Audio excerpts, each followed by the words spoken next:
नमस्कार प्रिय विद्यार्थियों। आज के इस वीडियो में हम देखेंगे कक्षा 12 हिंदी साहित्य का मॉडल प्रश्न पत्र।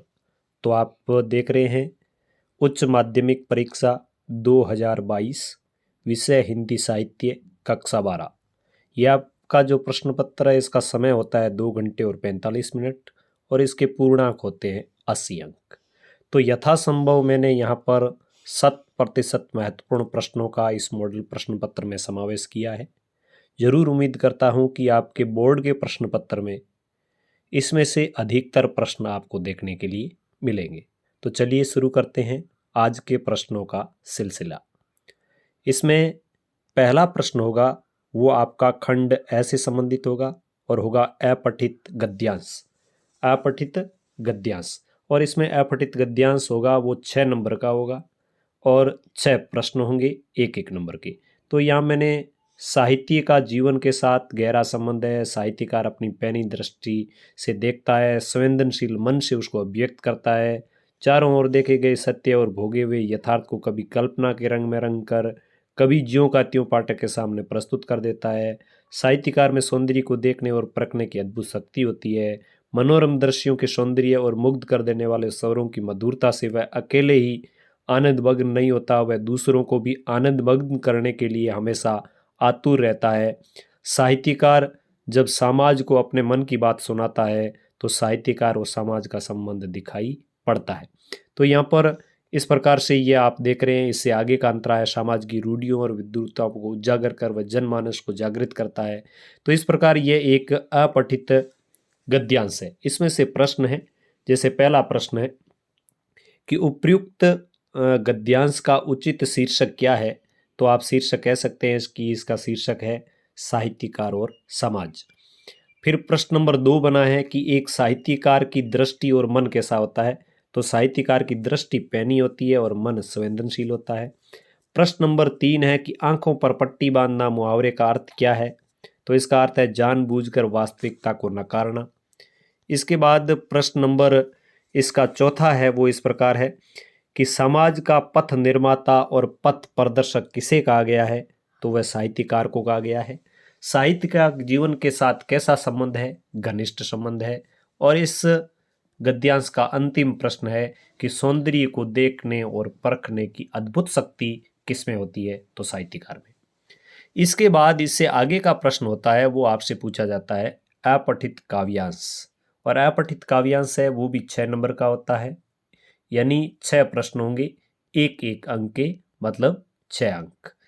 तो यह एक इस प्रकार काव्यांश अपठित मैंने लिया है। अर्जुन देखो किस तरह कर्ण सारी सेना पर टूट रहा, किस तरह पांडवों का पौरुष होकर असंख्य वह लूट रहा। देखो जिस तरफ उधर उसके ही बाण दिखाई पड़ते हैं, बस जिधर सुनो केवल उसकी हुंकार सुनाई पड़ती है। फिर आगे का कैसी करालता क्या लाघव, कैसा पुरुष कैसा प्रहार। यानी यहाँ एक तरीके से कर्ण की वीरता का बखान भगवान श्री कृष्ण कर रहे हैं। किस गौरव से यह वीर द्विरद कर रहा समर वन में यार, व्यूहों पर व्यू फट जाते हैं संग्राम उजड़ता जाता है। ऐसे तो नहीं कमल वन में भी कुंजर धूम मचाता है। इस पुरु सिंह का समर देख मेरे तो हुए निहाल नयन, कुछ बुरा न मानो कहता हूं मैं आज एक चीर गुड़ वचन। कर्ण के साथ तेरा बल भी मैं खूब जानता आया हूं, मन ही मन तुझसे बड़ा वीर पर उसको मानता आया हूं। देखिए बहुत सुंदर अंतरा का है। ओ देख चरम वीरता आज तो यही सोचता हूं मन में, है भी कोई जीत सके इस अतुल धुरंधर को रण में। तो यहां पर अतुल धुरंधर शब्द है वो किसके लिए आया है, कर्ण के लिए। अब कुछ प्रश्न है इसमें से। श्री कृष्ण ने अर्जुन से कर्ण की किस बात की प्रशंसा की। तो उसकी वीरता की। कवि ने समर वन का सिंह किसको बताया यहाँ पर। तो यहाँ पर कर्ण को बताया। इसके बाद तीसरा प्रश्न है कि अर्जुन और कर्ण की वीरता के बारे में कौन सब कुछ जानता है। तो यहाँ पर भगवान श्री कृष्ण सब कुछ जानते हैं। इसके बाद प्रश्न नंबर 4 है श्री कृष्ण की दृष्टि में सबसे बड़ा वीर कौन है। तो कृष्ण की दृष्टि में सबसे बड़ा वीर कर्ण है। और फिर प्रश्न नंबर 5वां, कमल वन में कुंजर धूम मचाता, पंक्ति में कुंजर का अर्थ क्या है? तो कुंजर का अर्थ यहाँ पर हाथी है। और इसके बाद छठा प्रश्न है, युद्ध क्षेत्र में कर्ण की वीरता देखकर श्री कृष्ण के नेत्र हो गए, क्या हो गए? तो निहाल हो गए। इसके बाद पेपर का दूसरा प्रश्न होगा रिक्त स्थानों की पूर्ति। 6 प्रश्न होंगे, 6 अंक के। तो इसमें पहला प्रश्न दिया है कि हृदय को द्रवित और प्रसन्नचित कर देने वाली शब्दावली से युक्त काव्य में गुण होता है, तो कौन सा होता है? इसमें गुण होता है माधुर्य, 1 अंक का। रस के अपकर्षक और बाधक तत्वों को क्या कहा जाता है? काव्य दोष। रोला दोआ और रोला का जो सम्मिश्रण होता है, यानी इनके योग से कौन सा छंद बनता है? तो इनके योग से कुंडलिया बनता है। और फिर प्रश्न नंबर है, सोरठा छंद के सम चरणों में 11-11 मात्राएं, जबकि नहीं, सम चरणों में 13-13 मात्राएं और विषम चरणों में 11-11 मात्राएं होती है। इसके बाद इसका 5वां प्रश्न है, वो है जहां वर्णों की बार बार आवृत्ति होती है वहां अनुप्रास अलंकार होता है, और जहां उपमेय में उपमान की संभावना प्रकट की जाती है वहां उत्प्रेक्षा अलंकार होता है।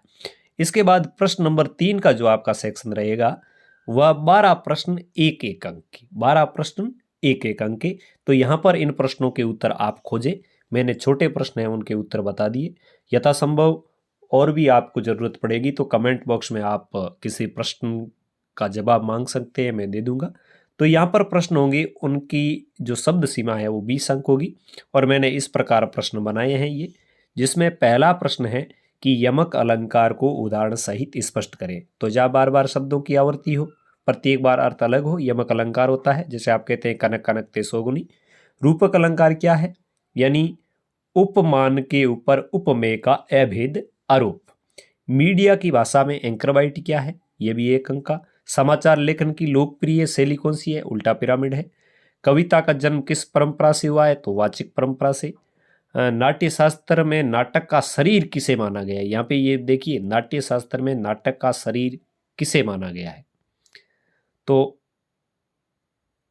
इस प्रश्न का उत्तर आपको लिखना है कि नाट्य शास्त्र में नाटक का शरीर किसको माना गया है। ठीक है, बहुत अच्छा प्रश्न है। इस प्रश्न का उत्तर आप कमेंट बॉक्स में भी जरूर लिखें, आपकी किताब में आप खोज कर लिखें। पत्रकारीय विशेषज्ञता का क्या अर्थ है? कहानी का प्रारंभिक नक्शा क्या होता है? जो कथानक है वही नक्शा होता है। और कार्नेलिया का गीत किस कविता संग्रह से लिया गया है? तो ये चंद्रगुप्त जो नाटक है उससे लिया गया है। इसके बाद में प्रश्न नंबर 10 है, दीप अकेला कविता में दीप किसका प्रतीक है?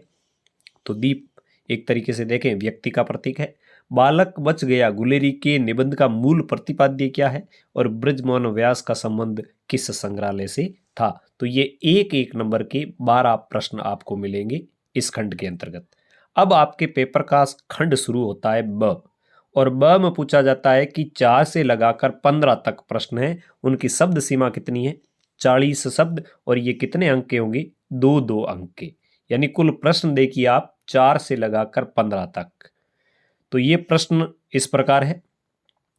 प्रश्न नंबर 4 मैंने बनाया है वो इस प्रकार है कि समाचार लेखन और फीचर लेखन में क्या अंतर है? 2 अंक। फ्रीलांस पत्रकार किसे कहते हैं? 2 अंक। लेखक पसोवा क्यों जाना चाहता था? 2 अंक। यह दीप अकेला कविता का मूल प्रतिपाद्य क्या है? 2 अंक। जयशंकर प्रसाद अथवा केशवदास, इन दोनों कवियों में से एक का साहित्यिक परिचय लिखना है। हरगोविंद बड़ी बहुरिया का संदेश क्यों नहीं सुना पाया? 2 अंक। और भरत ने राम के प्रति अपने प्रेम को किस प्रकार प्रकट किया? ये भी 2 अंक। इसके बाद 11वां प्रश्न है, रामचंद्र शुक्ल अथवा चंद्रधर शर्मा गुलेरी किसी एक साहित्यकार का साहित्य परिचय लिखिए। तो ध्यान आपको यह रखना है कि एक आता है कवि का गद्य भाग से अंतरा का, और एक आता है गद्य भाग का, और एक आता है पद्य भाग का। यानी पद्य भाग से कवि और गद्य भाग से लेखक। तो ये आपको अथवा में पूछे जाते हैं। तो मैंने यहाँ कहा है रामचंद्र शुक्ल और गुलेरी, इन दोनों साहित्यकारों में से एक का साहित्यिक परिचय। प्रश्न नंबर 12वां, सूरदास ने अपने पैसों के बारे में किसी को क्यों नहीं बताना चाहता था? यानी पैसों की बात सूरदास गुप्त क्यों रखना चाहता था? प्रश्न नंबर 13, भूप दादा सांप थे, छिपकली थे, वन मानुस थे, रोबोट थे? लेखक ने ऐसा क्यों कहा? इससे मतलब भूप दादा की कौन सी विशेषता का पता चलता है? इसके बाद प्रश्न नंबर 14 था कि प्राचीन समय में मालवा के किस महत्व के लिए जाना जाता था। प्राचीन समय में मालवा किस महत्व के लिए जाना जाता था। और प्रश्न नंबर 15 है, लेखक ने आधुनिक भारत के नए शरणार्थी किन्हें कहा और क्यों। इसके बाद पेपर का खंड शुरू होता है स, और स में आपसे 3-3 और 4-4 अंक के प्रश्न पूछे जाते हैं, वो भी अथवा में। तो प्रश्न नंबर 16 मैंने बनाया है कि अपना सोना खोटा तो परखवैया का कौन दोष, लेखक ने ऐसा क्यों कहा। कच्चा चिट्ठा पाठ के आधार पर लिखिए। उत्तर की शब्द सीमा है 60 और इसमें आपको अंक मिलेंगे 3। आप या तो यह करें या अथवा में दिया हुआ प्रश्न करें कि लेखक ने स्वातंत्र्योत्तर भारत की सबसे बड़ी ट्रेजेडी किसे और क्यों कहा। जहां कोई वापसी नहीं पाठ के आधार पर लिखिए। 60 शब्दों में लिखना है और आपको अंक मिलेंगे 3। तो इन दोनों में से कोई एक करना है। इसके बाद प्रश्न नंबर 17, और प्रश्न नंबर 17 है, देखिए बनारस कविता का दिया है और सत्य कविता का दिया है। काशी की प्राचीनता, भव्यता और आधुनिकता का अद्भुत सम्मिश्रण है बनारस कविता, कैसे समझाइए। यानी जो बनारस कविता है उसमें काशी की प्राचीनता के बारे में बताया है, भव्यता के बारे में, आधुनिकता के बारे में, तीनों का मिश्रण है, कैसे ये आपको समझना है। 60 शब्दों में उत्तर देना है, 3 अंक। अथवा यह करें आप, सत्य की पहचान और पकड़ अत्यंत मुश्किल है, कैसे, सत्य कविता के आधार पर लिखें। इन दोनों में से कोई एक करें, अंक मिलेंगे आपको 3 और शब्द सीमा है 60। इसके बाद प्रश्न नंबर 18वां है, वो है 4 अंक का, और यह प्रश्न इस प्रकार रहेगा कि हम जिसे विकास की औद्योगिक सभ्यता कहते हैं वह उजाड़ की अपसभ्यता है, लेखक ने ऐसा क्यों कहा। शब्द सीमा का ध्यान रखना है, 60 अंक, 60 शब्द और अंक आपको मिलेंगे 4। या फिर आप यह कर सकते हैं कि तो हम 100 लाख बार बनाएंगे, कथन में सूरदास की किस हृदयगत विशेषता का पता चलता है। सूरदास की झोंपड़ी पाठ के आधार पर लिखिए। शब्द सीमा 80, अंक मिलेंगे 4। दोनों में से कोई एक करें और अंक मिलेंगे आपको 4। इसके बाद प्रश्न नंबर 19वां है, वो है पाठ्य पुस्तक अंतरा के काव्य खंड की सप्रसंग व्याख्या। जैसे मैंने यहाँ पर जयशंकर प्रसाद की जो कविता है अरुण मधुमेह ये देश हमारा, यहाँ से लिया है, तो आप प्रसंग लिखेंगे, उसका आपको एक अंक मिलेगा और व्याख्या के 4, कुल अंक मिलेंगे 5। तो यहाँ पर अरुण मधुमेह ये देश हमारा, इसका आपको पहले प्रसंग लिख के फिर उसकी व्याख्या लिखनी है। यहाँ पर आपको व्याख्या अथवा में मिलेगी। जैसे मैंने यहाँ पर तुलसीदास का पद दिया है, जननी निर्कति बान धनुया, इसको भी आप कर सकते हैं। इसको करने के बाद आपको 20वां प्रश्न पूछा जाएगा, वो पूछा जाएगा गद्य भाग से। गद्य भाग से आपको गद्यांश की एक सप्रसंग व्याख्या लिखनी है। प्रसंग का 1 नंबर, व्याख्या के 4 नंबर, कुल अंक होंगे 5। तो मैंने यहाँ पर भारत की सांस्कृतिक विरासत यूरोप की तरह म्यूजियम और संग्रहालयों में जमा नहीं थी, वह उन रिश्तों से जीवित थी जो आज को उसकी धरती, उसके जंगलों, नदियों, एक से कहें समूचे परिवेश के साथ जोड़ते हैं। अतीत का समूचा मिथक संसार पोथियों में नहीं, नए रिश्तों की अदृश्य लिपि में मौजूद रहता है। यूरोप में पर्यावरण का प्रश्न मनुष्य और भूगोल के बीच संतुलन बनाए रखने का है, लेकिन यही प्रश्न भारत में मनुष्य की संस्कृति और मनुष्य के बीच पारस्परिक संबंध बनाए रखने का होता है। या तो आप यह करें या फिर अथवा में दिया हुआ, हर गोविंद होश में आया, बूढ़ी बहुरिया दूध पिला रही थी। तो यह जो इस कहानी का अंतिम संवदिया का अंतिम जो अंतरा है वो यहाँ पे दिया गया है। इन दोनों में से कोई आप एक कर सकते हैं। और इस पेपर का अंतिम प्रश्न होगा आपका निबंध, और निबंध होगा 400 शब्दों में, सार गर्भित निबंध, और वह होगा 6 अंक का। तो मैंने अनिवार्य में भी महत्वपूर्ण निबंध थे वो बताए हैं, या फिर बता रहा हूं कि आज के समय को देखते हुए शिक्षा का जो डिजिटलीकरण हो रहा है इसके बारे में पूछा जा सकता है। फिर इसके बाद में ब में दिया है कि विद्यार्थी जीवन में अनुशासन पूछा जा सकता है। लोकतंत्र में युवकों की भूमिका, कोरोना वायरस, वैश्विक संकट और महंगाई की मार। यानी आपसे 5 निबंध के ऑप्शन दिए हुए होंगे, कोई एक आपको करना है और अंक मिलेंगे आपको 6। तो प्रिय विद्यार्थियों, ये था कक्षा 12 हिंदी साहित्य का मॉडल प्रश्न पत्र।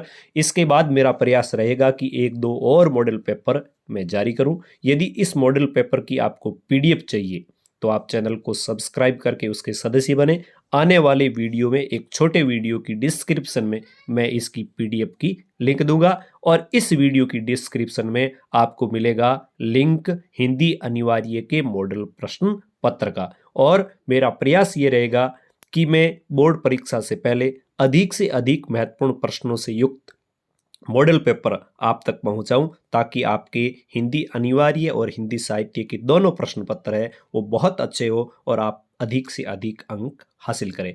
तो आखिर में मैं पुनः सभी शिक्षक साथियों से और विद्यार्थियों से निवेदन करूंगा कि आप इस चैनल को सब्सक्राइब करें और प्रत्येक वीडियो जो आप तक पहुंच रहे हैं उनको अधिक से अधिक लाइक और शेयर करें। धन्यवाद।